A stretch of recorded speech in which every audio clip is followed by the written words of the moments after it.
My name is Faith.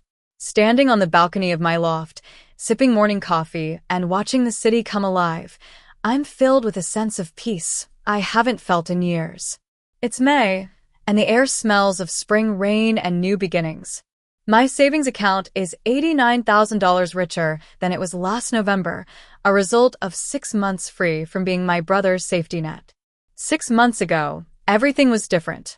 I was sitting at a Sunday brunch with my family at the Ashford. My brother, Leo, slid his phone across the table to show our parents a Tesla configurator. Deep blue with cream interior. $127,000. After closing costs, I'll still have $810,000 left, he said nonchalantly while cutting into his Eggs Benedict. I might put $200,000 into expanding my restaurant. My fork stopped midway to my mouth. Leo had a history of failed business ventures. His Mediterranean place had lasted only 11 months, and the farm-to-table restaurant couldn't pay the rent after 6. Now he wanted to expand an Italian joint that was barely breaking even. But Mom, who had ordered a champagne omelet, and Dad, with his steak and eggs extra hollandaise, were all praises. That's wonderful, sweetheart. Such smart planning, Mom gushed. I swallowed a bite of my French toast and then asked, "What loft?" Leo didn't even glance at me. The downtown property. The buyers are a tech couple from California, all cash, no contingencies, he said, scrolling through more Tesla options. It'll close on Friday at 2 p.m. And the movers will come on Saturday morning. I kept my voice steady. What downtown property? Leo finally looked up, annoyed. The one you never use. You've been there maybe twice in 3 years. It's just collecting dust while I'm trying to build something. Through the window, I could see his leased Audi, which he was months behind on payments. I realized with a shock, "You're selling my loft. Our family's loft." Mom dabbed her mouth with a linen napkin. Really, Faith? Leo is putting it to good use.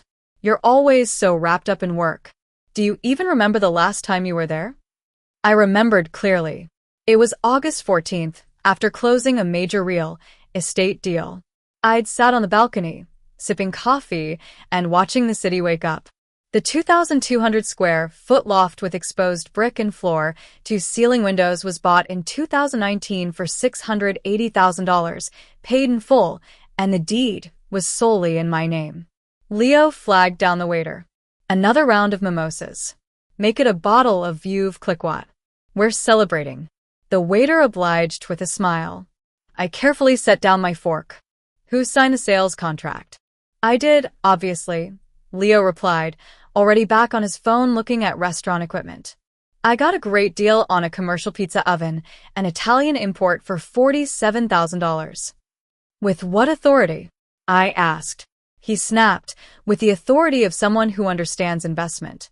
You just let your assets depreciate while I leverage them. That's the difference between business school and what you do. I was a well-known commercial real estate attorney, closing $340 million in deals last year, while Leo had an MBA from a mediocre school and a string of failed businesses. Dad cleared his throat. Faith, your brother worked hard on this sale. You should be supportive. Mom added, the buyers are lovely. They're expecting a baby, and it'll be a great home for them. When I asked when he'd listed the property, he said, 6 weeks ago. There were multiple offers in the first weekend. These buyers offered $950,000, all cash, 15-day close. He smirked. You're welcome. That's a $270,000 gain. The champagne arrived. Leo raised his glass. To new beginnings. Mom and Dad followed suit, but I left my glass untouched. I need to go, I said. Mom's disappointed voice stopped me. You haven't finished your food. We rarely have family brunches anymore. But every family gathering felt like a performance review, where I always failed.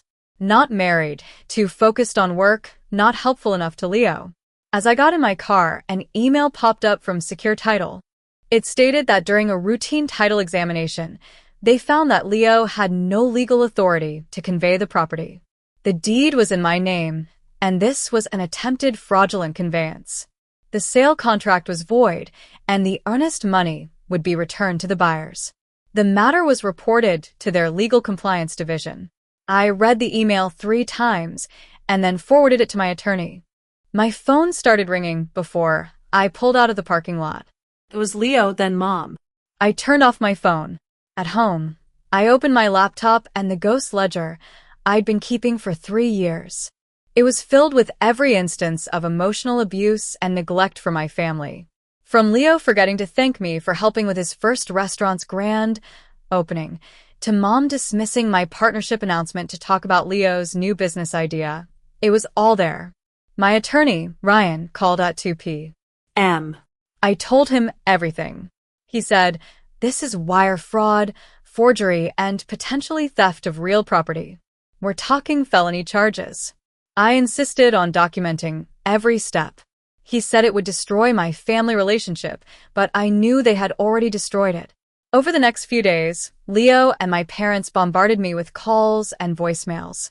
Leo pleaded for me to fix the situation, and Mom asked me to be reasonable for the sake of the family.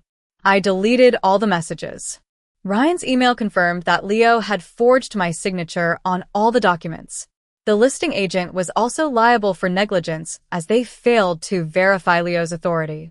The DA's office opened a fraud investigation. Leo showed up at my office, but I had security escort him out.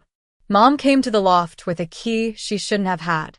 She said I was ruining the family by pressing charges, but I stood my ground. I told her to leave, or I'd call the police. She left, and I changed the locks that afternoon. The DA's investigator interviewed me. She said it was a clear-cut fraud case. Leo's attorney tried to claim verbal authorization and family understanding, but Ryan's response with solid evidence shut down the claim.